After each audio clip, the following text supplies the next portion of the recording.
കടുക് പൊട്ടിക്കൊണ്ടിരിക്കുകയാണ്. കടുക് പൊട്ടിയതിന് ശേഷം നമ്മളിതിനകത്തേക്ക് തക്കാളി സവോളയും ഇടുകയാണ്. പയറുതോരൻ മെഴുക്കുവരട്ടി ഉണ്ടാക്കാനുള്ള പണിപ്പുരയിലാണ്.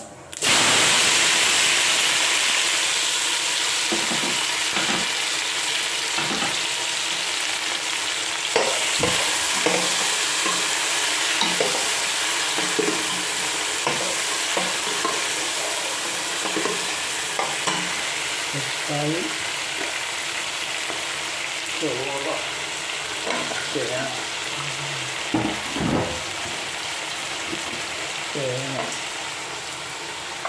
തേങ്ങ പീസ് ഇതെല്ലാം കൂടെ ഇറക്കുകയാണ്. മെഴുക്കുവരട്ടിയാണ് ഉണ്ടാക്കുന്നത്. അതിനാവശ്യമുള്ള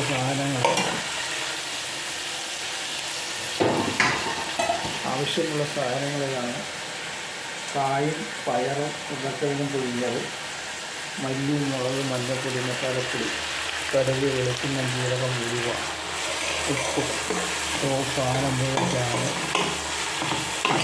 മിക്സിച്ചുണ്ടാക്കുന്നത്. വീഡിയോ ഇഷ്ടപ്പെട്ടാൽ ലൈക്ക് ചെയ്യുക, ഷെയർ ചെയ്യുക, കമൻറ്റ് ചെയ്യുക. അടുത്തൊരു വീഡിയോയുമായി വീണ്ടും വരുന്നതാണ്.